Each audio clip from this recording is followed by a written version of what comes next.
Então, pessoal, a situação econômica da China está mais esquisita do que a gente poderia imaginar. Que tem uma crise a caminho, isso é um fato, que as coisas não andam bem, especialmente em alguns setores, isso aí é notícia recorrente aqui no canal, mas a grande pergunta sem resposta, ou pelo menos até então sem resposta, é o quão ruim está a economia da China como um todo, né? Uma visão holística, global sobre a economia da China. Por quê?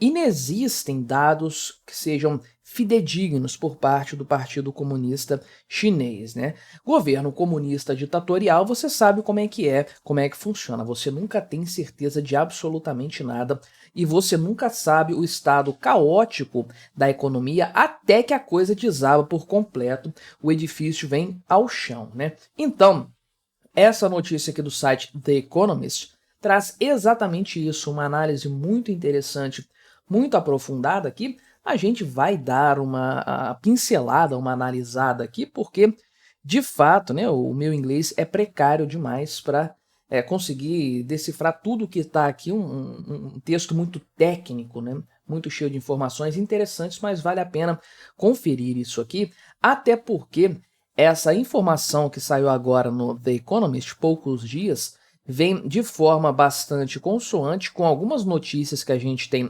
trazido aqui para o canal de tentativas desesperadas por parte do governo do Xi Jinping de salvar a economia da China, né? E também vem aqui no sentido de corroborar informações ruins a respeito da economia chinesa na matéria do consumo, né? A demanda de produtos por parte do consumidor chinês, que em última análise é o grande ponto, o grande termômetro de qualquer economia. Vamos dar uma olhada então nesse tema, mas antes não se esqueça de se inscrever aqui no meu canal. Se você ainda não for inscrito, considere se tornar membro patrocinador aqui do meu trabalho. Com valores a partir de R$ 1,99 por mês, basta clicar no botão Seja Membro aí embaixo. Isso me ajuda bastante, pode ter certeza disso, né?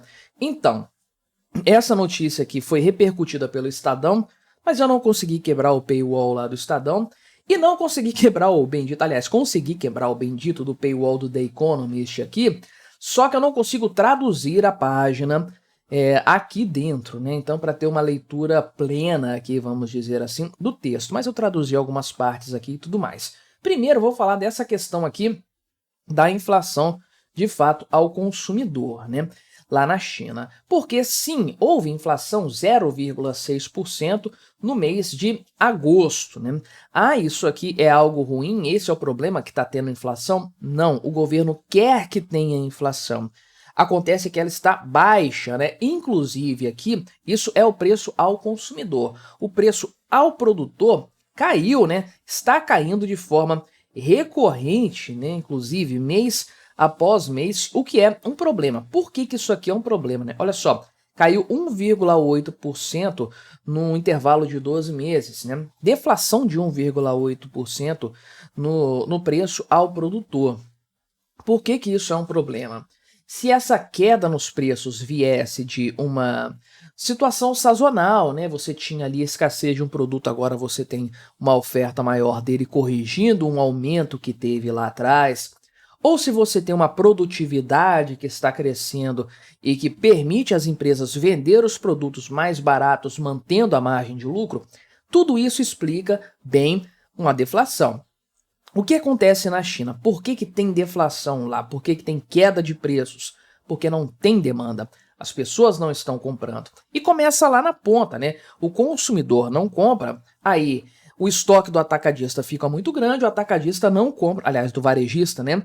O varejista não compra do atacadista. O atacadista fica com excesso de estoque, não compra do produtor.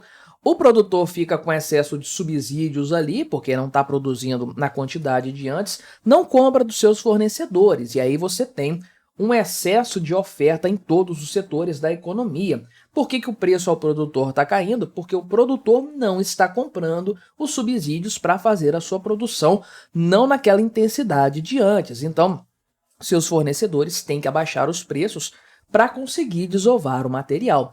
Esse é o cenário na China. E é por isso que o governo quer de todas as formas aumentar a inflação ao consumidor, né? Não aumentar a inflação, chegar a medir uma inflação mais alta, porque isso vai representar uma demanda aquecida no lado do consumo, puxando toda a cadeia produtiva na sequência, né? Só que esse aumento aqui, que beleza, aconteceu, né? 0,6% é menor do que o que foi previsto pelo mercado, 0,7%. Ou seja, o consumidor chinês não está confiante, não está querendo gastar dinheiro, não está querendo se comprometer as suas finanças, né? Lembrando aqui, né? Importante lembrar que não dá para dizer 100% se esse aumento de preços é só por conta de demanda, da demanda exclusiva do interesse, da disposição do consumidor, porque pode ter a desvalorização da moeda nessa história aqui também, não é difícil acontecer, né? Mas o que esse texto do site The Economist traz aqui de forma principal, né? Que as autoridades do Partido Comunista Chinês estão escondendo a verdade. É basicamente isso, porque você começa a olhar para alguns indicadores e parece que algo não casa.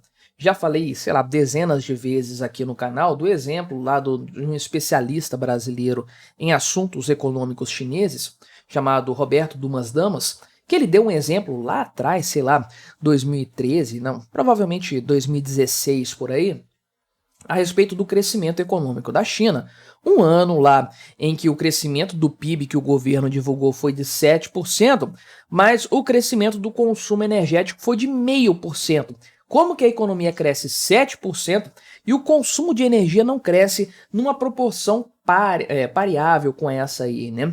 Parelha, né? Com essa, né? 0,5%, não tem como você ter esse crescimento do PIB, isso ser realista com um crescimento tão pequeno no consumo energético. Então, os números acabam, quando você os compara, eles acabam sendo colocados em xeque. Então, esse artigo começa falando aqui de um outro texto, de um artigo publicado pelo Zhao Jian, né?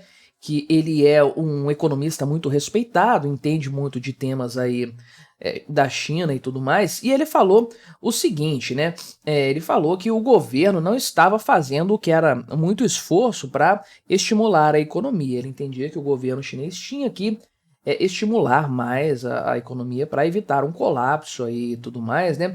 Então, ele falou que as decisões do governo não estavam sendo bem compreendidas pelo mercado de forma geral, né? Só ele publicou esse artigo no dia 16 de agosto, né? O pessoal falou, né? O Ocidente leu isso, é claro, o pessoal tá de olho sempre, né? E eles falaram aí, né, que, olha, parece que o Partido Comunista Chinês está aceitando ideias divergentes, né? Deixou isso passar, mas aí, poucas horas depois, tiraram do ar esse artigo aí, né? Então, o pessoal do The Economist, inclusive, diz que o fato desse artigo ter sido apagado prova o ponto do Zhao Jian aqui, né? Ou seja, que não dá para você discutir, debater a veracidade dos assuntos econômicos na China, né? Então, tem uma série de problemas aqui a respeito dos números apresentados, né? O quanto que dá para confiar nisso? E provavelmente não dá para confiar muito, né? Então, inclusive aqui, né, eles citam que um primeiro-ministro passado da China, né, Li Keqiang, aqui, né, já questionou uma vez a acurácia dos números das estatísticas econômicas apresentadas pelo governo comunista da China, né? Então, o próprio órgão aqui responsável, o IBGE da China, lá, que é esse NBS aqui, não dá muitos detalhes a respeito da metodologia adotada, né? E como a gente não tem acesso a informações precisas, o que é levado em consideração para o crescimento do PIB é o que o governo divulga aí, né? Aí aparece aquele resultado mágico, maravilhoso ali, né? Isso é um problema, obviamente, né? Então, tem números contraditórios que estão sendo percebidos aqui, né? O balanço de pagamentos aqui, por exemplo, mostra uma discrepância, aqui ó, tá vendo, agora em 2024, né? As linhas estão descolando aqui, uma discrepância de 230 bilhões, meu amigo. Então, realmente não é brincadeira o nível que esses dados estão distorcidos, né? Então, o Tesouro dos Estados Unidos pediu esclarecimentos para a China a respeito desses dados, né, para fazer os seus relatórios, né, falando assim, ó, a gente não compreendeu muito bem, se pode explicar melhor. Aí eles falaram, não, vamos explicar sim. A explicação ficou muito pior, né, ou seja, confundiu muito mais do que qualquer outra coisa, né. Tem os dados a respeito aqui do PIB, né, que supostamente voltaram a níveis pré-pandemia, ou seja, a economia se recuperou prontamente, só que esse cara aqui, o Logan Wright, né, afirma é o seguinte, que não tem nada na economia chinesa que corrobore esse fato aí alegado, né, de que o PIB voltou aos patamares anteriores, né? Isso não tem qualquer tipo de semelhança com a economia real. Aí tem um outro ponto aqui que é trazido também, que eu já falei no canal a respeito do desemprego entre os jovens chineses. É um tema recorrente, inclusive, um problema sério e que é uma coisa muito curiosa, né? Porque tem até o cara aqui da Universidade Peking, né? Que fez um estudo a esse respeito. E o seguinte, ele chegou à conclusão que tem 16 milhões de chineses jovens que não estão sendo considerados nas estatísticas de desemprego, né? Então, se eles fossem considerados, o padrão, o percentual de desempregados nessa faixa etária na China hoje seria superior a 46%, né? Ou melhor, subempregados, né? Alguns que têm emprego, mas que não é emprego suficiente, trabalhando poucas horas ou recebendo pouco. Poderiam trabalhar mais, né? Desejariam trabalhar mais, né? Inclusive, isso aqui é interessante porque houve uma mudança na metodologia da apresentação desse número. Estava um patamar ali na casa dos 20 e poucos por cento em meados de 2023, né?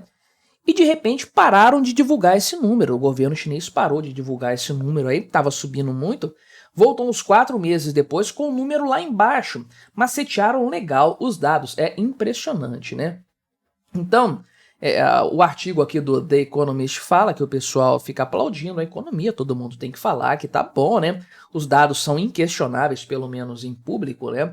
É claro, inclusive porque o governo declarou que a China não tem mais pobreza, né? Não tem ninguém vivendo em pobreza absoluta mais na China, né?